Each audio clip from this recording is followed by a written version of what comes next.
Yo, what is going on, y'all? It is T the Best, and I'm back with another video. And today, we're gonna go ahead and talk about Splitgate. I have Roger with me here. Say what's up to the people, Roger. What's up, people out there? So we've been playing Splitgate since it just released, actually, what, 3 days ago at the time of this recording, so May 24th. Yeah. And kind of felt like sitting down talking about it. If you don't know what Splitgate is, it is essentially Halo meets Portal. Yeah, that's probably the easiest way to say it. It is Halo meets Portal, and in the background you'll see a bunch of gameplay. I think it's probably going to be a team SWAT and domination, and we felt like kind of coming on here and just talking about the game a little bit. So I'll let Roger go first. Tell me what he thought about the game, and yeah, go ahead. The game was pretty fun. Like everything's been describing it. It's Halo meets Portal, and that's pretty much the quick summary of the game. You could tell there's a lot of aspects from Halo in there, and I just found out the CEO was like one of the top 500 Halo players, so a lot of it's making sense where the inspiration's coming from. But other than that, like overall, the guns are your standard, similar to Halo, but nothing special guns. You have your battle rifle, assault rifle, pistol. So again, nothing special there. There was 8 arenas overall. And they were very symmetric levels, which is fun for competitive play. But again, nothing special there. And I think that's kind of the theme I got with the game of they didn't try to reinvent too much. They added portals, which would be the big renovation to first-person shooters. But other than that, there was nothing like new. But I think that actually worked well for me. I actually do enjoy the game. I know it kind of sounded like I was kind of trashing it, but no, it was fun to play. But I think that's going to be the issue is this feels familiar. It feels like Halo. I don't think it's going to stick immediately to people just because of that. Yeah, no, I was about to say that was like the first thing I thought when I first started playing. I was like, man, this is Halo. This is amazing because everybody's itching for a Halo game, and essentially they just put their little spin on it. I mean, you can kind of, since the CEO is, I guess, the top 500, you can definitely see similarities here. The characters look almost like Master Chief, except they've been toned down just a little bit from what a Master Chief normally looks like. The game modes are essentially the same except for one, and we'll talk about that a little later. And the weapons, of course, you have your power weapons, and then you have your normal weapons. Of course, starting off with an assault rifle and a pistol in certain game modes, and then a battle rifle and a pistol in certain game modes. So there is that. I do have some issues with a few of them, and we'll kind of get into those, but overall the game's good. It needs some work. It is free to play, so if you have it on Steam, go pick it up. I would. Are we all? It's definitely worth the playing. So Roger and I probably played for about maybe 8 hours when I first found out about it, brought it up to him. Yeah, I'd say it's been very on and off. I know we played a lot yesterday, and then we were playing some this morning. So it's definitely worth picking up if you have a PC and you want to get Steam. It does support both PC, keyboard and controller, so there's that. But let's go ahead and talk about some of the good things we thought we've seen in the game and some of the bad. I'll go ahead and get started with the good. The gameplay is Halo in a very small vacuum. Okay, if you're going into it, you're going to automatically think Halo, this is amazing. And of course the portals aren't as intrusive as I thought, except for some aspects, and we'll get into that later too. So there's that. The gameplay, it's fast paced, I would say. I don't know if you would feel the same way. The levels I feel are pretty good size for the teams. Some little quick note, it seems like you can play only 4 players per team, and the levels are relatively small, which kind of make the game fast. Other than that, I do feel like you run faster than some other shooters, but I don't know. It's not, crap, I completely forgot the name. Unreal Tournament style fast, but Oh yeah, it's a little bit forgot there. about And I think the level design helps that. You're always busy, and kind of with the portal mix that we'll get into a little later, you always have bad guys kind of around. So that's what I think helps speed up the game a lot. Yeah, so I guess let's talk about the portals a little bit. So I think it's a good addition. I have some issues with it, and the biggest issue is we're playing, I think it was Team SWAT or something, and you start seeing portals appear everywhere. You can shoot through the portals towards somebody, but you cannot shoot back towards them. I think that was probably one of my biggest issues with the portals. So if you shoot a portal on one wall and shoot it on the next wall, an enemy walks by it, you can shoot at that enemy through that portal, but they can't do that to you. Well, they shoot blindly through the portal. Yeah, I don't like that though. Yeah. I did not like that. It took me a little bit to figure that out because it did not happen in many of my games until maybe the tail end when we're playing Team SWAT. And it might actually be in this gameplay where I'm looking towards portals up on a wall, I'm getting shot, and I'm like, what is happening? I can't shoot this person back, and I did not like it. I must say I enjoyed the portals offensively a lot because like when I was pinned down by a sniper, I had 2 walls and one of the walls was right behind him, so I was able to throw a portal real quick, throw a portal on the wall in front of me and like shoot him from behind, and he had to move, and then I could scatter out. So like the offensive of the portals is really good. I thought like another example is I was fighting someone down a hallway, I was behind a wall, I shot a portal behind him, so I kind of gave him a confuse of, oh, people are shooting him from behind, but it was still me, and then he turned around, I was able to shoot him from behind again. So like there's good cases, but yeah, if you think of that in the opposite side, that sucks being the player being attacked now. But I feel like you can shift the defensive to offensive really quickly, and that could be an issue too of, oh, I have this guy pinned down and now he has a portal out, so you kind of don't have the pinning down of an opponent much here. Just something about the portals and everything, like I like the addition to them. It was actually a very nice mechanic, and if you use it properly, you can get the jump on somebody. But then it's just like there's no other way for you to combat against that except for the little grenade they give you. But then again, you still have to be very close to disrupt somebody else's portal, and by that I mean there's a shockwave grenade, or I think it's an EMP grenade actually, and it destroys your enemy's portal. But yeah, it's you have not to a grenade you attack people with. Yeah, I found that out very fast that it was not a grenade you attack people with, because I was like, man, my grenade's doing nothing. Like, what is this? Like, I'm throwing grenades at people and they're not like, dying from it. And then turns out that in the tutorial, they explain that. I skipped the tutorial, so yeah, there's that. So yeah, the portals are a nice addition. If you use them properly, you can pretty much become a very good person, a very good player at them.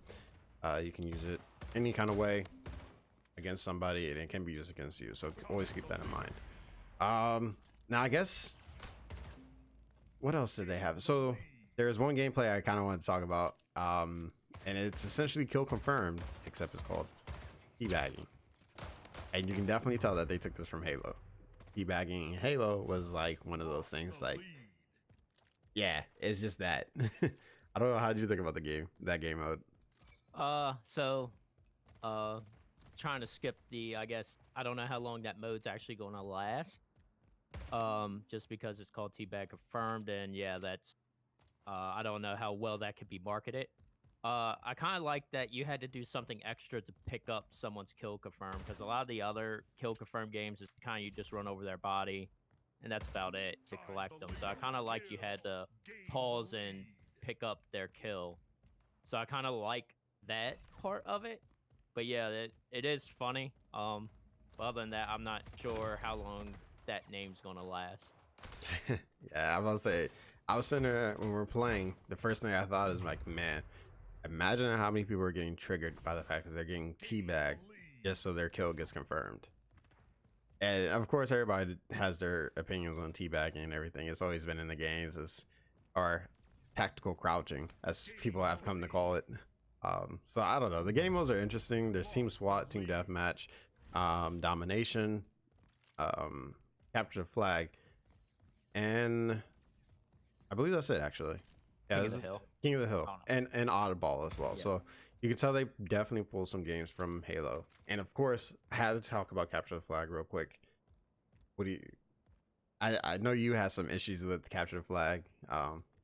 Well, the game I played, it was to 3, but like it was weird because when I started, I would just throw a portal up near my end and then one right beside their flag, and then just go grab it. So like it made it very quick. Terry confirmed that you couldn't take the flag through a portal, so that at least you had to run that. But like getting the flag was not a battle at all.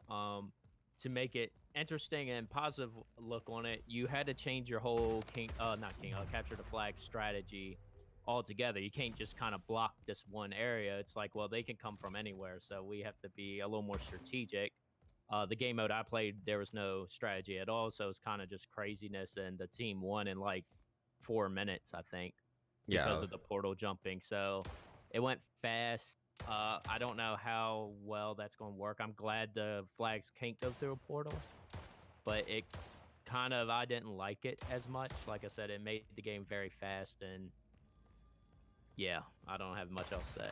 yeah, I will say capture flag was definitely interesting. I think I got into a match right before we started this recording, and we finished it in 3 minutes.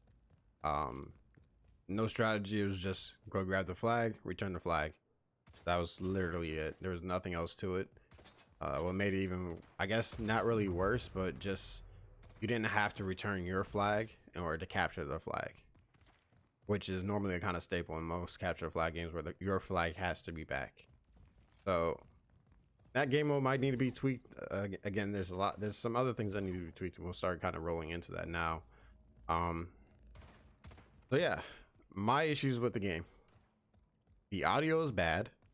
You can't tell if it's your enemy or if it's if your partner or people on your team. And if you have played Halo, you understand what happens when you break somebody's shield. You can kind of see it. There's no visual cue when you do enough damage to somebody and their armor or whatever is broken. And I just recently heard that you can hear a heartbeat for yourself when your health is low.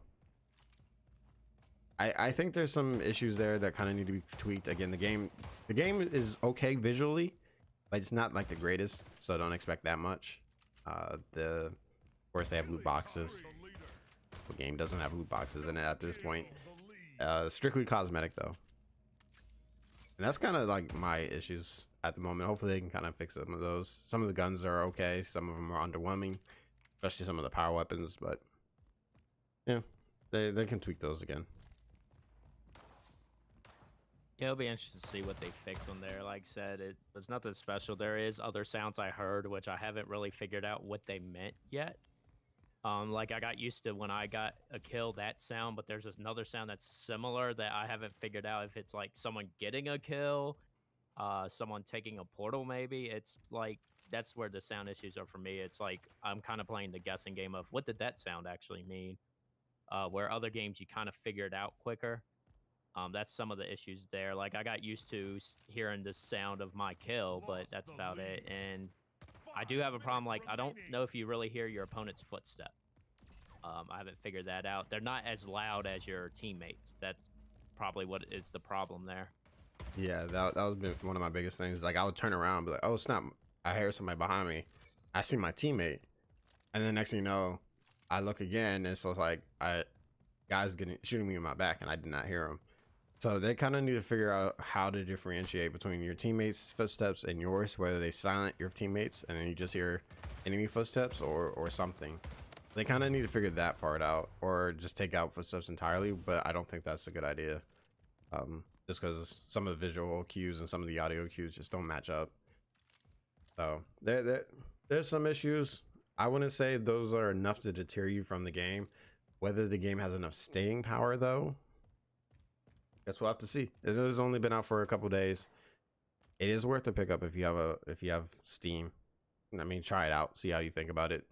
Again, you will get a very Halo-ish feel, and the addition of the portals will kind of make it a little different. But it's worth a pickup. It's free. That's all I can say about it. It's free. So that's all I got to say about the game. I don't know, Roger, you got anything else you want to add in? Not too much more. I mean, obviously they're going for a competitive game. It's all based around competition. You're always in these arenas, and I think it did pretty well for that. I feel like leagues will probably start real quick because it feels like another game, so it's not that much of a learning curve. I kind of knew how to play everything and knew. It's weird because when I got the weapons, I knew how they worked and everything else. So that was the first game I kind of had all of that. So I'm curious to see how it does competitively. Again, it feels so similar. That's why I think we're having a hard time saying like definitely go grab it or skip it. It is definitely worth that tryout. Like I think a lot of people will probably like it, especially if you liked Halo and wanted something different than Halo. This will be a good fit. So that's kind of it for us. Thank y'all for tuning in. If you haven't already, be sure to hit that subscribe button, like button, all those great things. And who knows, maybe you'll see some more gameplay from myself, or maybe Roger might throw something up. Who knows?